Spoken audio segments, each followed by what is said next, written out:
Let's talk about building a positive relationship with your kids, which is really what we all want. But sometimes this seems easier said than done. In this video, I want to share some insights and tactics that will help you connect deeper with your kids and will lay the foundation for a positive, ongoing relationship. So let's get started.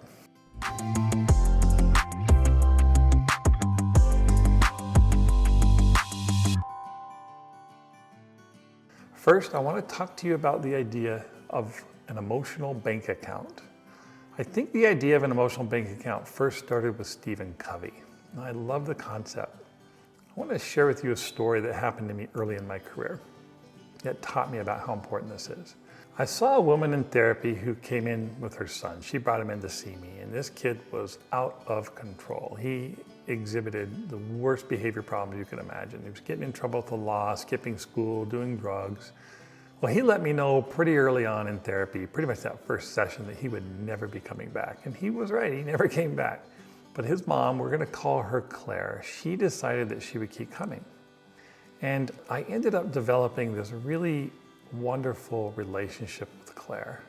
And in the early stages, as Claire and I began talking, she started sharing with me about some of the traumas that she had been through in her life.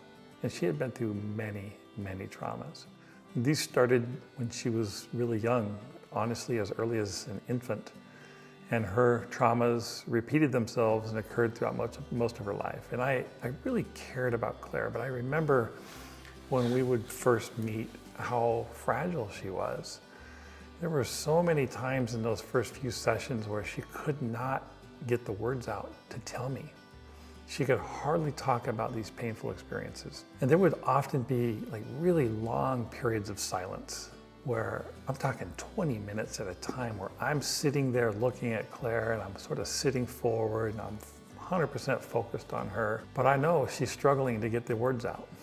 My goal often, I was just trying to be with her. My initial goal really was just to do anything I could do to get her to trust me, to connect with her, and to let her know that I was a safe space, that she could talk about these things. And it took a long time. In fact, that was my whole goal at the beginning. I wanted her to be able to talk about these painful things when she could do it. Well, eventually we got to the point where she could be very open with me about these really difficult experiences. All the while, I had been building up what I call an emotional bank account with her. I was making these little deposits into her emotional bank account. They came in the form of me listening to her, simple things like me making eye contact and sitting attentively and not judging her, empathizing with her, again, trying to create that safe space for her. These were all my investments in her emotional bank account, which eventually it was important that I had that because I had to start making some withdrawals, which means I had to say some really hard things to Claire, things that were really difficult for her to hear, but she had to hear them if she were ever to get unstuck. I could only get away with that because she trusted me now. At one point, I could say whatever I wanted to say to her. It's the same with our kids. When you have a full and overflowing emotional bank account, this is the basis of your relationship with your kids, and this gives you influence. So now, I want to talk about how to make deposits into that bank account for them. My first idea is to focus on creating what I call small moments of connection. So here's a couple of really creative, simple ideas. Let's say you see your daughter after getting home from work. Hey honey, I heard you did really well in your exam today. I'm sure proud of how hard you worked. You look your daughter directly in the eye. You ask her how her day went. You know, if she gives you the standard one-word response, fine, then you can just smile warmly and say, great.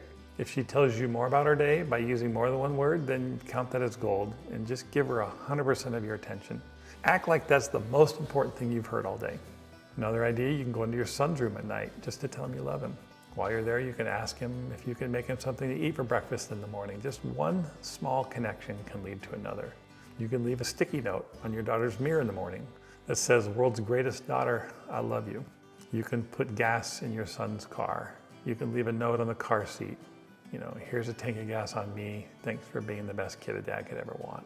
These are all really simple, easy, little things that you can do to put money into that emotional bank account. So just focus on creating small moments of connection and do it as frequently as you can. This means listening expressing feelings. You can give small gifts, hugs, just really, honestly, literally anything with the intent to express love and connect. That'll work for you. Thanks for watching this video. Are you struggling to communicate with your child or to discipline them effectively?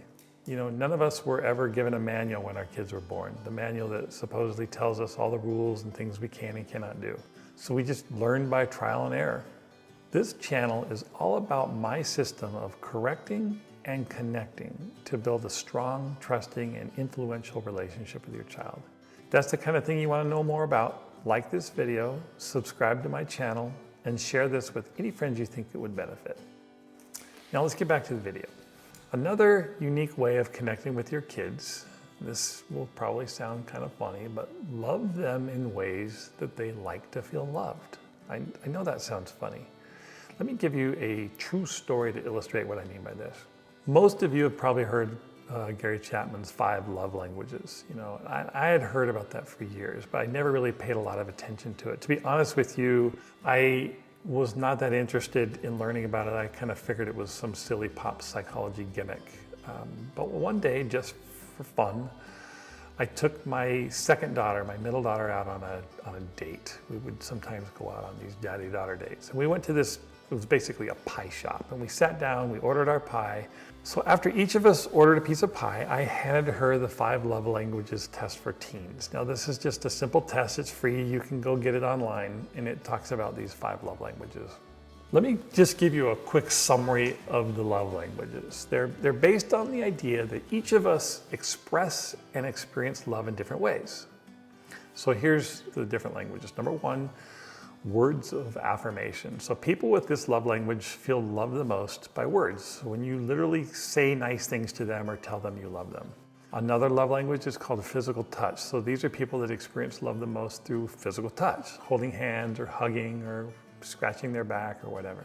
Number 3, acts of service. These people love or feel loved when people do things for them.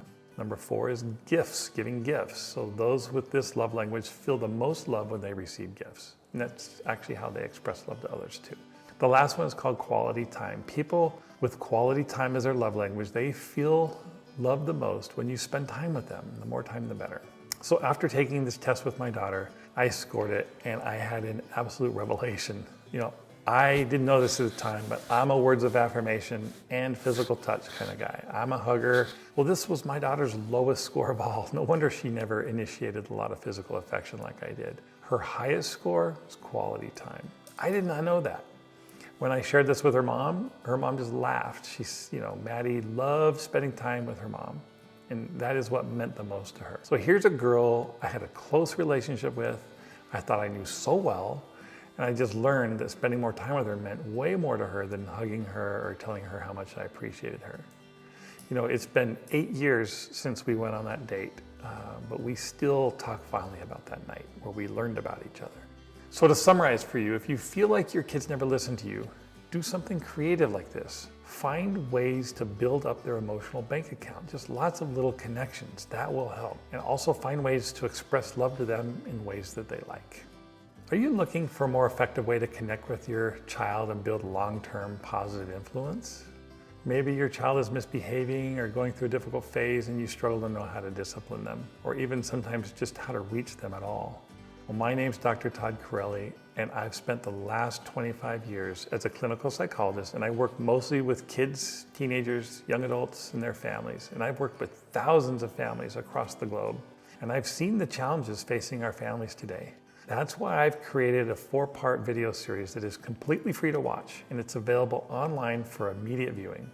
This helps parents become much more effective at bonding with and positively influencing their kids. This system is completely unique, highly effective, and I've seen this system benefit my own family and many others. I want your family to have this too. Just go to the link in the video description below, or you can go to correctandconnect.com, enter your information, click the button, and I will send you immediate access.